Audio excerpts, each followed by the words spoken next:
This section of Romans is written by Paul, and he's addressing what happened to the pagans. But we're going to read it from the perspective of everything in the scripture is said to us. So that'll help for context. If you read past where I read, it won't make as much sense saying it's to us, but just this piece. Okay.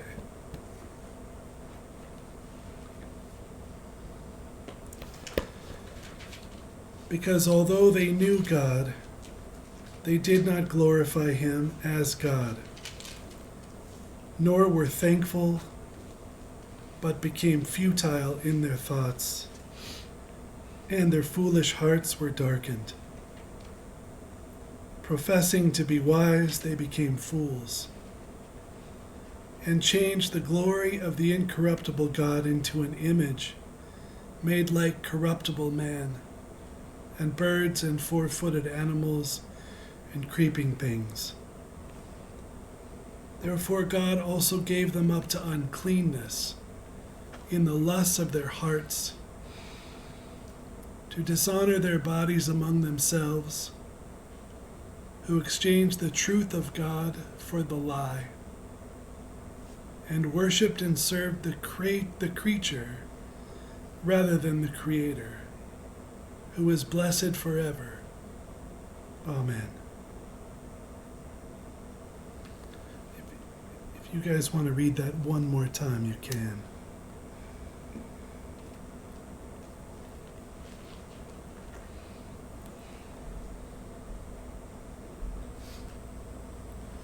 From Ephesians. Now this I say and testify in the Lord, that you must no longer walk as the Gentiles do, in the futility of their minds.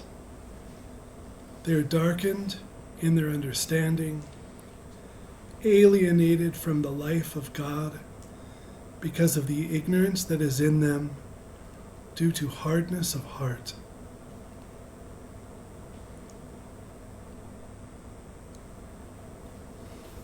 And another from Romans. For the mind that is set on the flesh is hostile to God, for it does not submit to God's law. Indeed, it cannot. Those who are in the flesh cannot please God.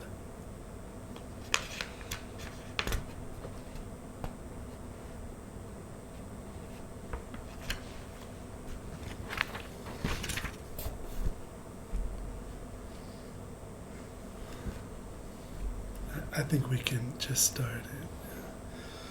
Okay, so tonight's class, I had to do it at the vet. I was at the vet all day again with my dog. So she's fine. But she had a surgery and there was a foxtail in her foot. They couldn't find it. That was before my road trip. So it just keeps getting swollen again. So back in today they found it. It's been up there an inch up in her foot.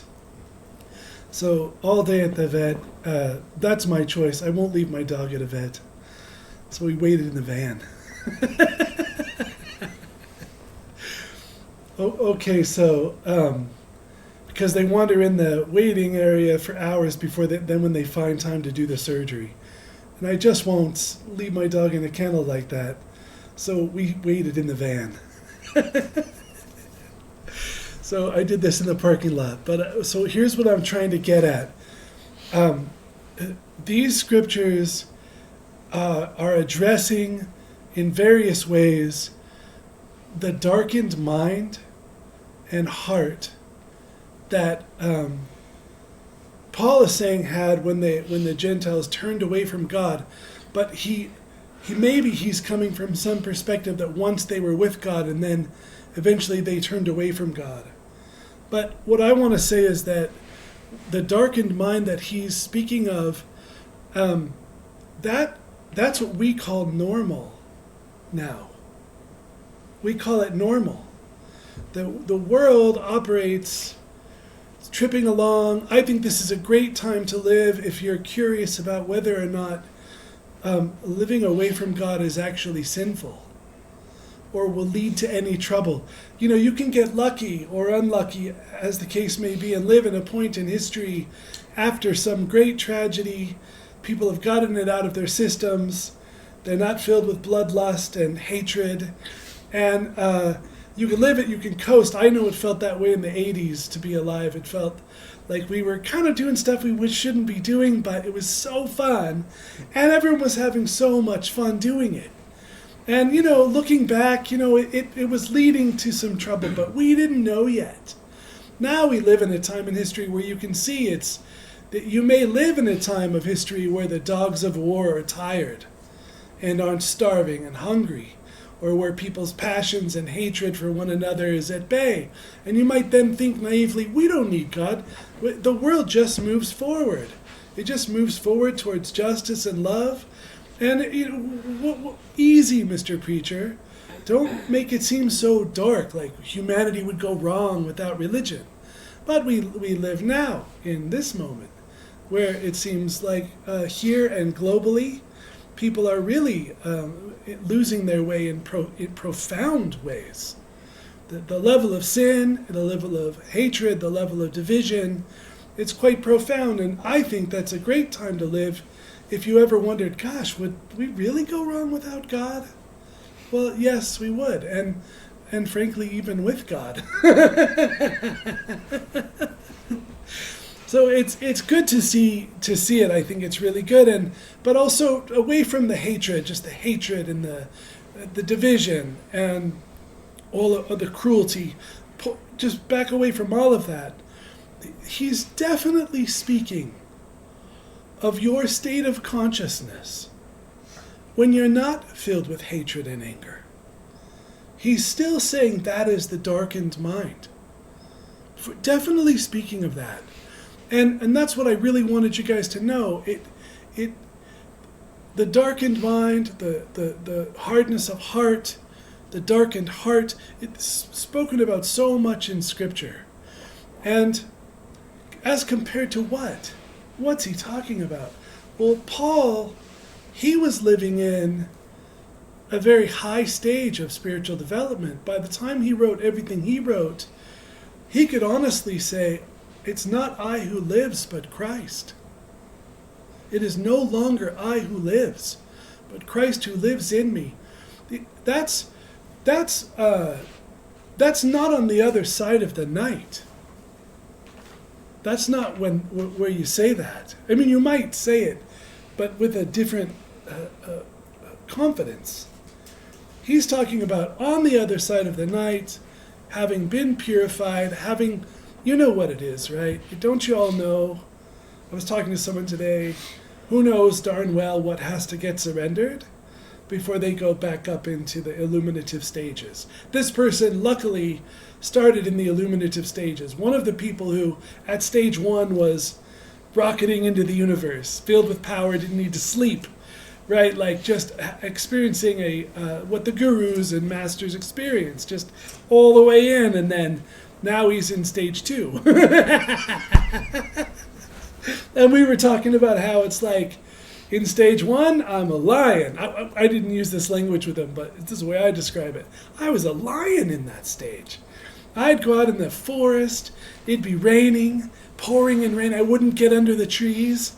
I'd stand out in the rain, shaking with passion for God, yelling God's name, the fullness of my heart. I give you my life. You know, I was very heroic. And then the night came, and the night asked me just to give up a few piddly things. And they would say then if you could give these things up, you could serve us in a profound way. And that's when I became a mouse. Now I'm afraid of the dark. I don't want to stand out in the rain. I might get struck by lightning. I might have then. It's different, right? The night is different because the terms. It's like, yes, I want God saying to you, yes, I want to take you into infinite life. I want to take you into infinite life. But there are some things in the way, and if you'll just surrender those things, then I'll take you all the way into infinite life. And that's the stage. And probably most of you are either in it or maybe some of you are past it, but you know what it is you've got to surrender. You know, you've got to surrender your hatred. You've got to surrender your lust. You got to surrender your, I'd rather just not work at it and be aloof and run my whole life. You got to surrender your idols, whatever those idols are, and you come up against them in that stage, and they become sort of the theme. And this person was saying they're still meditating like they're saying I'm a slacker. They're meditating like an hour and a half a day. So for us that's slacking. I mean, in other communities, you'd be looking at like a hero. An hour and a half a day. You can be very proud of that somewhere else. But here we know he's slacking. But why? Why is he not so gung-ho? Why is he no longer a lion or a leopard? Well, because he's up against the terms of the deal. He found the pearl in the field, and now he's buried it, as Jesus says. And he's going and selling everything he has to buy the field. And he has not yet sold everything he has, so he can't buy the field. That's kind of the night. That's what I think. But Paul is not speaking about someone on the other side of the night. He's speaking about someone on the other side of the stage after the night. He's speaking about a profound state of illumination in God's power. A profound state. And he's looking at the rest of humankind, the scholar, the athlete, the influencer, and saying they've fallen into a darkened mind.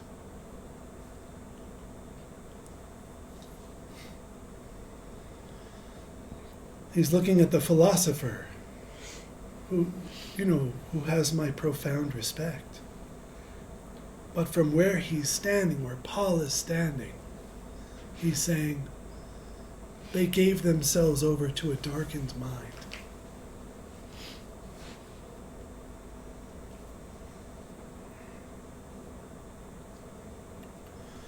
Romans says, they knew God, but they did not glorify God, nor were they thankful. And doesn't that sound neat? They knew God was there, but they did not glorify God, nor were they thankful. What an interesting choice of words. And I think they're not carelessly chosen. I think he means them. So, isn't that like us if we know God exists, know it's real, come to that knowing, but throughout the entire day, every single moment has the potential to be a moment of glorifying God. Every single moment is a moment to experience God's love, God's presence. We know God, but did not glorify God. Nor were thankful. And sometimes I use Scotty as, I don't think Scotty's a saint or anything, but I like to use him as an example sometimes, of certain people represent certain qualities in my life. Everyone has something neat that if you look at your own heart, you say, man, I don't have it the way they have it. That's so neat. And I use him as an example. One reason he's not here. If he was here, I wouldn't use him anymore. But he is always grateful. Always grateful. And I really mean always. He's aging now, had a hip replacement, needs another now. He had about 2 months of being able to work this summer. He said, I work all day again, and nothing hurts. He said, it's so wonderful. And then right at the end of that 2-month period, his other hip went. he knew it was coming. They have it scheduled for the winter, but now he's got to make it through the season. And I don't know what month it is, but it's hot still, and he's working full bore. So that's, it's 8 hours a day minimum. And he's got these mowers that he mows lawns with, and they're industrial lawn mowers. And he goes to where he buys them, he has them soup them up. They drive themselves. You push this thing and they drive. But he has them souped up so that they can drive fast enough for him. Because he goes like a half jog walk. And all day, right? This all day long, 6 or 7 days a week. And now, but he's got to get through the season now with his hip gone. He can't sleep and it really hurts. And he can't just go get the surgery because he's a blue collar person. He can't afford to lose the clients that would get someone else if he didn't show up. It's all he's got, so he's got to just show up. That's the point. And so how's he doing? I am so grateful. I am so grateful to God. This is how Scotty's doing. If he has other thoughts, he keeps them to himself. And I admire it. I just, being a bum, a little bit of a house cat, it's just so far from me. It's very admirable. It seems he's standing on a great tower, this shining beacon of light in this way. And I just think, geez, man, wow, if things get really hard for me ever, I'm going to remember that and try not to whine. And he's just been like that his whole life. And so, but the thankfulness, Paul says, thankful, grateful.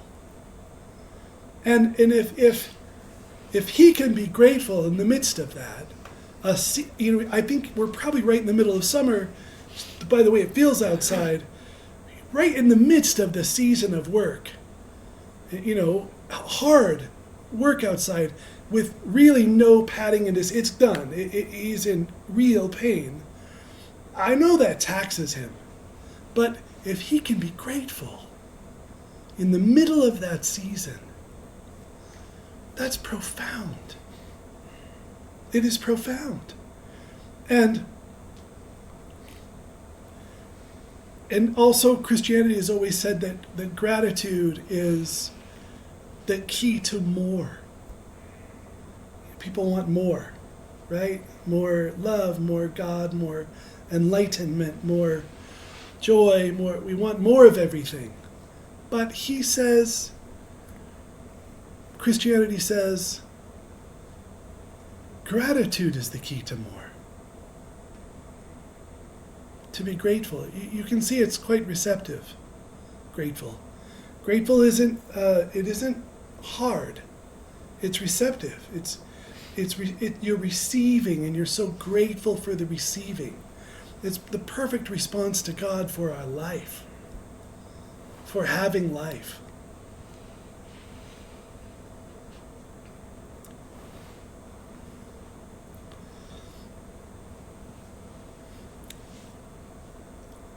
So they knew God, but they did not glorify God, nor were they thankful. And that section says that leads to futile thoughts and a darkened heart. And I wanted to make sure I wouldn't forget something, and I just knew I was going to forget it, and I didn't. So lucky. I don't know where everyone is for sure. I'm not looking at everyone and measuring where they're at the moment, but some of you must still find it difficult to not just think when you shouldn't be thinking. Like futile thoughts. It's like when you're with a group of people and there's only so long you can be with them before everyone starts to be in sin and everything they say is just stuff you got to repent for later. Well, don't you think that's true in your own head too? How much yapping is there really to do in a day, all day long in here? It's just yapping. And it gets negative, blah, blah, blah, and it's blah, blah, blah all day long. Think about that. It is sinful. It is. Not in the sense now you got to feel bad about. Don't do that. Oh, so now your head's in there. Now I got to feel guilty that I'm thinking. Don't do that. Don't do that. But he says we lose this thing with God that he's speaking of. He's speaking of. I don't know for sure, but I think an exceedingly high state of union with God that he lives in all the time. He's in it when he was shipwrecked and floating in the ocean, maybe going to die. He's in it then. It's it's not like where you get in meditation and no one bugs you. I just got to this place. Not that. Higher than that, and always is where Paul was. Higher than that, and even when he's asleep, he's radiating light. This is where Paul was. And that's, so then he's looking at humanity saying, they have a darkened mind, they have futile thoughts, and a darkened heart. And it's not religious language. He's not being mean. He's saying, look at the life that I have found, and look what you're doing instead. That's what he's saying. And then he says they worshipped the creature rather than the creator. And there I think you go, oh, okay, I'm not worshiping the creature. But I don't know if it's avoidable. It's like sin. There's a couple ways you could look at sin. I think if I write a book, I might include this piece in it, because there's the sin of just adding up everything you're doing wrong. Like, yes, I lie, or yes, I gossip, or yes, I do self-pity, or I'm in denial, or I'm materialistic. You can add them up. But if you're traveling the stages, especially if you've been through one or two stages, you kind of notice that when you were in the stage before, you were prone to problems that just don't exist for you in the next stage. They're just not that. If you're in a specific stage, a wise theologian could just tell you all the possible sins you're prone to. And it doesn't matter which one you're acting on. It's the polluted state of mind you have that is the problem. It's the darkened mind and the darkened heart that is the problem. And in that, you're going to do certain things. You're going to do vainglory, you're going to do sexual addiction, or you're going to do, I just hide and forget that I'm even on a spiritual path because it's overwhelming to think I must face all these things. You're just in a certain state of mind. You're going to do these things is what you're going to do. But in the next stage up, there's a bunch of those things you just won't do anymore. You can't even relate unless you think about it and try to remember, why was I this way? Oh yes, or someone will tell you this is what I'm doing. You go, man, I remember when I was like that. Like I forgot I wasn't doing that, but man, I used to do that. So there's these stages, and how could you not worship the Creator, the creation? How could you not have idols in those stages? That makes sense. Okay. Let me find I want to make sure I don't forget to say something. Okay. So then I was thinking of different ways, and different observations in the world that I notice and that I've noticed along the way. And also, since people share with me their core stuff, I feel like it's given me a wide perspective of what it looks like for people to be in certain stages. And I want to talk about vainglory. Vainglory, because I think our culture is hyper caught up in that. The cult of beauty and the cult of the body. And it was mostly women caught up in that because men were caught up in wanting it. But now even the men are doing it. Now they're all getting plastic surgery too, and there's all grooming products from, I'm not saying all of it is sinful, but haven't you noticed that, and also I think people that are pretty are prey to this more than those that aren't. Haven't you noticed groups of people that are so pretty that it just glows off of them all the time, but also that their whole lives are wrapped up in vainglory, in beauty, in fitness? Because I think they walk around making people insecure 24/7 by already being the prettiest among us, and then by focusing on it and accentuating it in every conceivable way, including surgeries. And that's deeply ugly and deeply sinful from Paul's state of mind.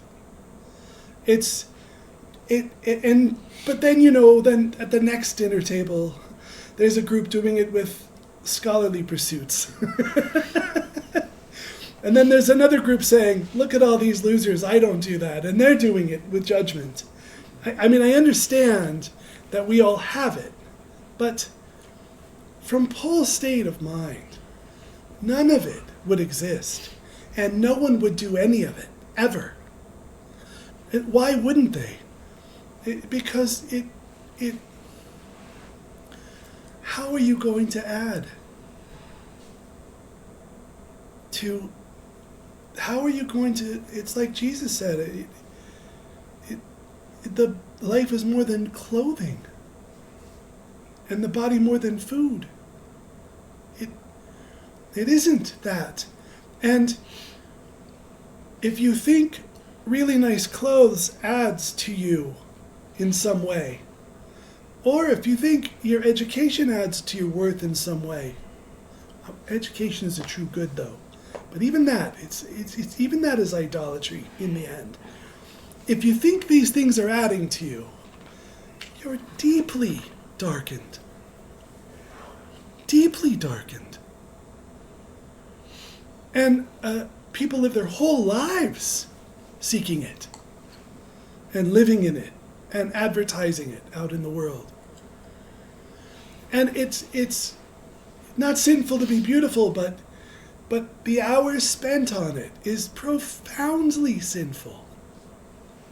It's not bad. They're not bad. Would you say, well, are those bad people? Jesus casually calls all of us evil. So yes, in that sense, yes. As long as you just don't put that table filled with beautiful people, especially as evil compared to the next table, that's doing it about how creative they are. Or like maybe they don't dress nice in their hair. Make sure their hair's messed up just the right way in the morning. Because I'm against it all. And that's the same bullshit. It's the same thing. It's the same thing. It's not different. It's the same. But see, none of that is what a soul in union with God cares about. No soul living in God thinks it's going to add to its worth by adorning itself with money, power, social status, beauty.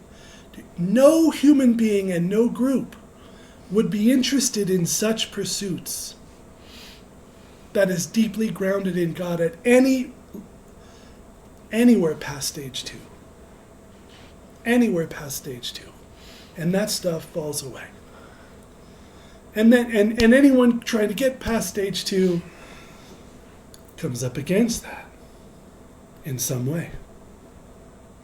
In some way.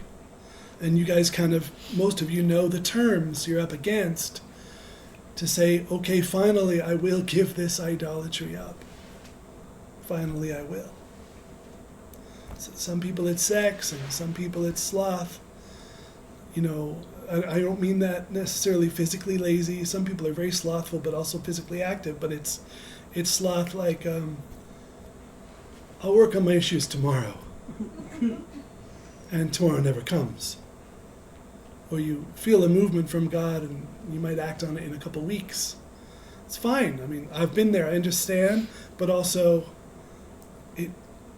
the healthy soul, as soon as the wind blows, its sails catch the wind and it moves.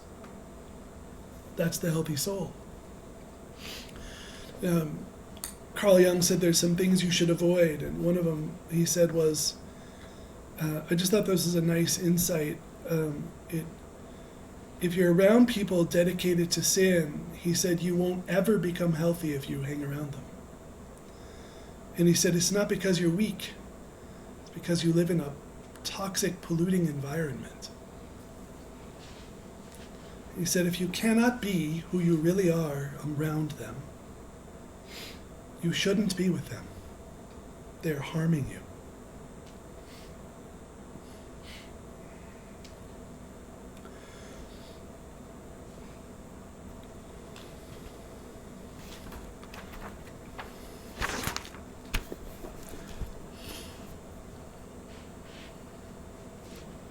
The thing about human beings is we are children of God. And our souls they have an insatiable need for infinity. We're made for everything. You can't get enough things to satisfy it. The only thing that could ever satisfy it is union with everything, so that you have everything. You have it. There's one person I wish was here. Oh, okay. You don't have to go visit the thing, psychically or in any way. You have the thing.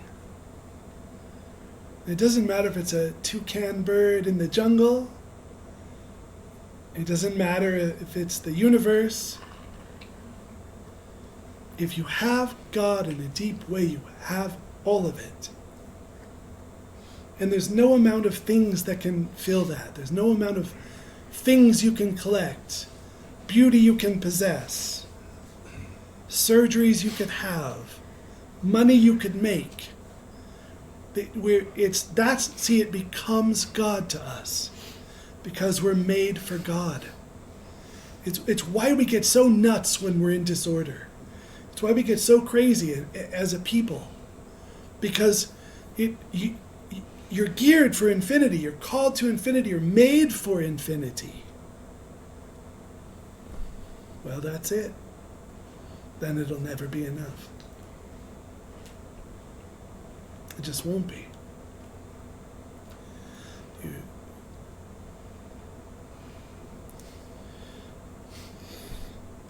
So then we take these idols and we turn them into our gods and our religions. And even just interests become idols from this place. My daughter, it's interesting watching her grow up in the world, and she needed a break tonight. I actually recommended she didn't come half so I could say this. But because I think she's neat, but she's just a person, and she's going to have all of her issues like everyone else, of course. I don't have any illusions about that, but she sees. She has stepped back from the world just a few years ago. She was never in it. Then she grew up in it, though, so she didn't know she wasn't in it. And then she just started looking around and noticing what people are doing. And then she, 2 or 3 years ago, took a big step and said, whoa, I don't want to go where everyone's going. And she just sees a lot. She sees a lot of what's motivating people. And she also doesn't judge. She sees, but she doesn't hate so far. It's easy to hate the world. It's always a danger. You'd fall into anger.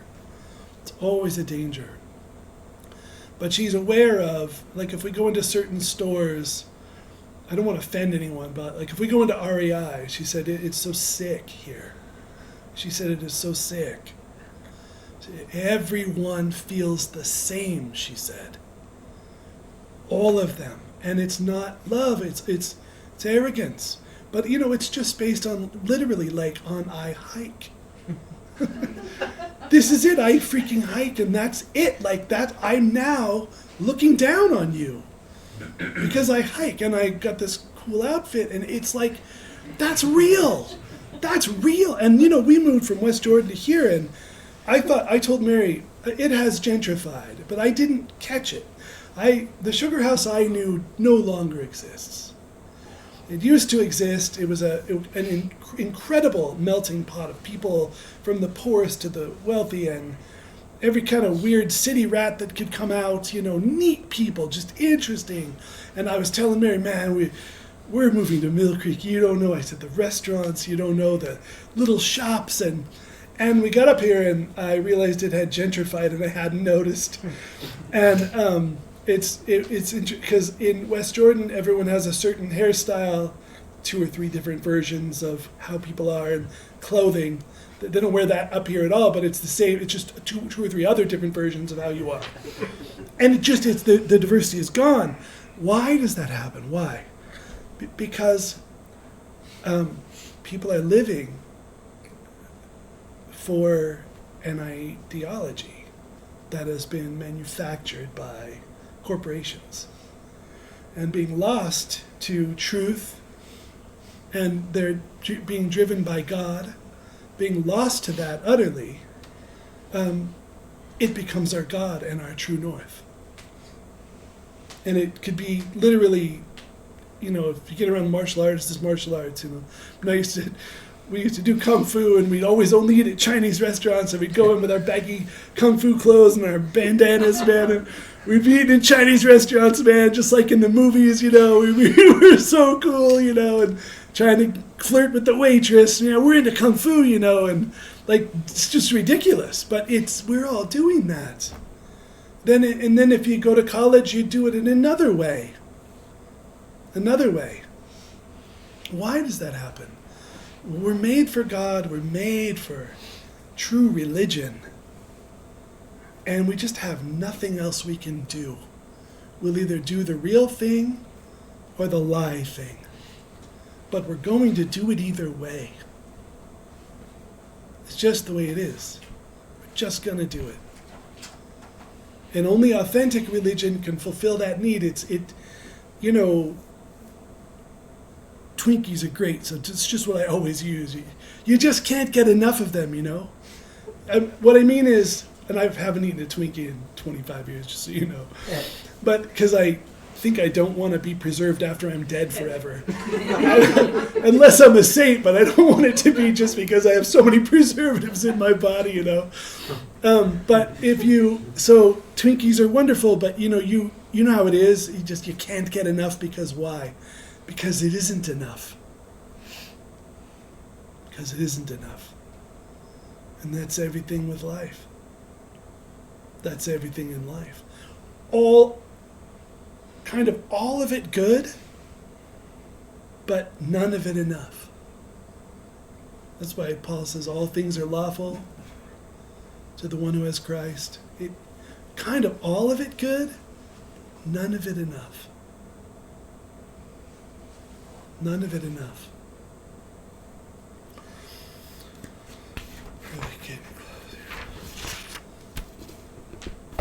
Yeah. And you guys know what he means by the darkened mind, because most of you can look back at what you used to be like, and you now don't suffer from that anymore in some way. And you can say, yes, I can see how my mind was darkened or more darkened then. You could see that. But it really, really starts to take root when you're in the illuminative stages, because it's radically, radically different. In the unitive stages, it's like you're looking at someone else. And I know you'll say yes. Anyone through the night will say yes before the night. It's like I'm looking at someone else. I know. But it's different. And it just keeps... And Paul's coming from there. And he's looking at humanity saying, oh, you're a darkened mind. And then the naive community might say, dude, you're so... Quit with the religious trips. I'm happy. But he's saying, no, you're not. I know you think you are. Maybe you're the happiest you've ever been. But he's with Christ, and his joy is complete. Jesus says, I came that your joy would be complete. So now Paul's in this complete joy, complete clarity, complete love.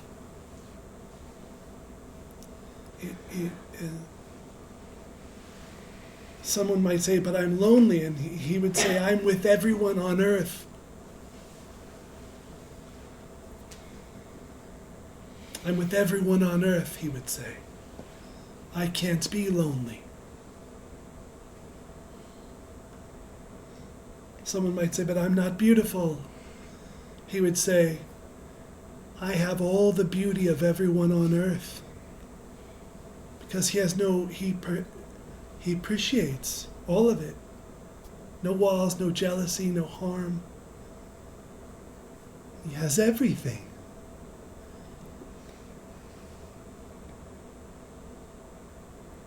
Someone recently said to me, the one I wanted to be here tonight, he said, I was talking about the connection you have to things through God, and he was saying, yeah, like you could travel, huh? Like, he said, I bet you travel a lot. He thinks I close my eyes and travel places. And that's a stage, it happens, but I was thinking, no. You don't have to go anywhere to have it. You already have it all. You don't have to travel to it. It's union with everything. And you don't need to go to it.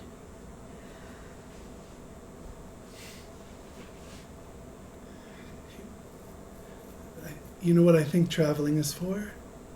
It's like stretching your body. I think so. I think when they start making people, if they do, make you travel, it's because you're stuck in this weird,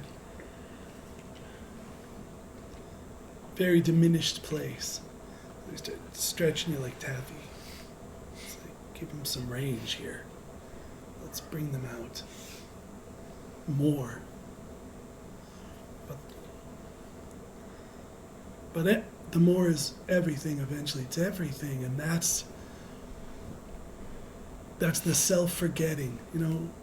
Christianity has this archaic language, self-forgetting. Okay, the codependent says, I've already mastered it. I am the master of self-forgetting. But, on the other side of all the healing of that codependency is this other self-forgetting where you diffuse into everything. Because wherever God is, there you are. And God is everywhere. And then it looks kind of darkened. It's casual. It's not like, oh, that person into pottery is so evil. It's not that, but it's like oh, everyone is so lost. Oh, everyone is so concerned about things that are irrelevant. And you got to think, if corporations have created our culture for us, which I think is arguable, I think it's true. You think you would wear clothing that you like, but it's not that. It's clothing chosen for you by a style, which is hooked into a social, all that stuff we talked about. It's a thing, It's really dumb. And then you think, well, then what would life look like if we were all in the stage Paul's discussing? What cultures would we create? What creative endeavors would we pursue? What kind of an economy might emerge? I don't have any ideas, by the way. I think it must emerge through a bunch of awakened people. I don't think it's some genius's idea to fix. I think what we need is awakened people, free from all of those idolatries, to just live and see what happens. But what might it look like for us? And it seems like it would look radically different than it does. Cassidy says, right off the bat, she says, Dad, we would live in the trees. She said there would be trees everywhere and you could walk everywhere, you wouldn't have to drive, and it would be like being in a forest everywhere you were. It's just one little idea. It's not what it is, but it's one piece of, I like the sound of it. You know, I like it. So we make so much ugliness, you know.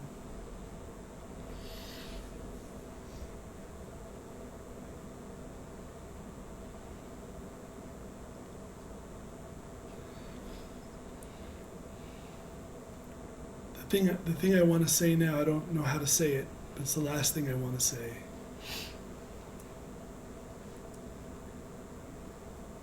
Well, yeah, I don't want to cause someone to feel pressured. You know, I don't want to burden anyone, but also I want to say, man, try not to waste any time, because everything you're kicking against is all the resistance is you're fighting with everything you have to stay unhappy and discontent. And you think this thing you're defending is you. You know, you're a liar and you're so prideful and you think you're trying to defend this person that needs help, just needs to not be kicked. But it isn't you. It's a false you. And then you let all that go. If you can just let it go as quick as you can, which I was slow, and I'm not pressuring people, but it's just everything that makes you unhappy is what you're fighting to protect.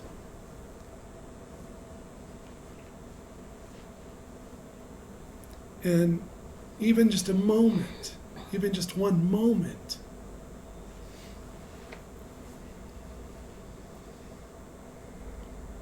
in that light and in that love and that life, it's worth more than your whole life before it to you.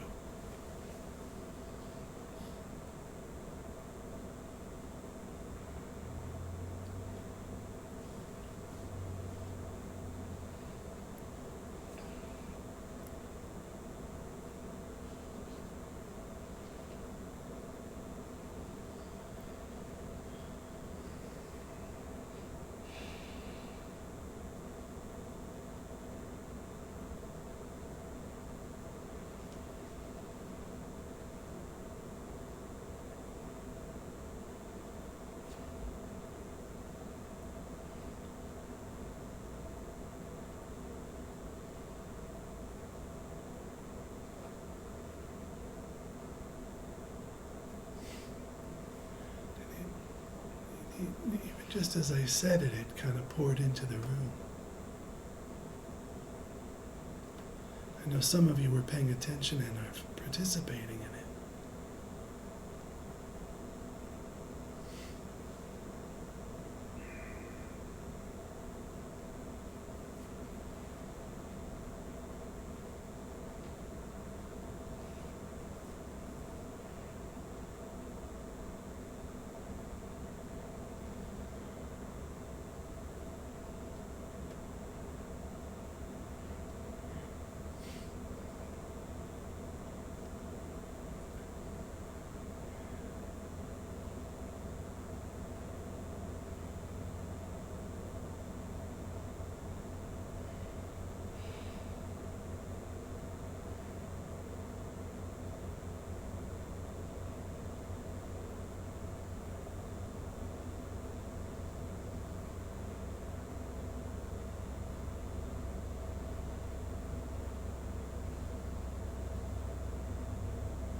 if you can't, yet, or won't yet, we already know it's okay. That's what grace is for. But what if you can? What if you just can?